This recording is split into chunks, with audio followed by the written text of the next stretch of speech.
Bonjour, moi et mon collègue Samy, nous allons vous présenter le deuxième travail pratique du cours CY101 Internet, réseau et applications. Restez avec moi pour découvrir le plan.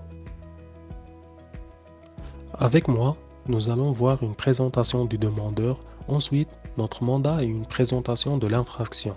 Avec mon collègue Samy, nous allons découvrir la méthodologie de l'enquête et une conclusion. Merci. La compagnie RSMH Incorporate est le dépôt central des données de la cyberintimidation.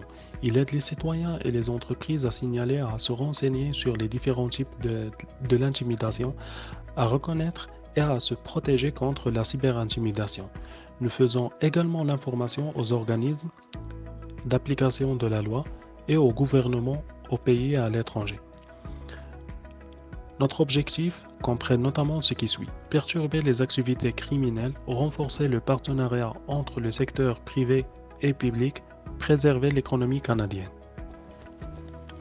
Notre mandat vise à lutter contre la cybercriminalité, fournir des stratégies d'intervention en matière de la cybersécurité. Notre rôle au sein de l'entreprise RSMH Incorporation, c'est d'investiguer et limiter les cybercrimes, identifier les codes pénaux de l'infraction. Le victime, connu sous le nom d'Honorable, âgé de 28 ans, avait décidé de faire un coming out, c'est-à-dire de dévoiler son orientation sexuelle à son entourage et collègues de travail, au sein de l'entreprise IND Group. Il expliqua à tous qu'il avait une attirance pour les hommes. Il reçoit de vive voix beaucoup d'appui et de félicitations. C'est à ce moment cependant qu'il commença à recevoir des messages de sources inconnues. Les premiers messages électroniques semblaient relativement anodins et ne semblaient pas destinés à lui directement. Les semaines passent et il reçoit de plus en plus de messages, cette fois-ci directs avec des notions de sa vie privée. Il comprit des messages étaient écrits par une source, une personne qui le connaissait personnellement, car plusieurs détails inscrits dans le message comportaient de l'information privée. Étant donné que nous suspectons M. Laurent Leblanc, nous avons poussé notre enquête sur les réseaux sociaux pour accumuler plus de preuves.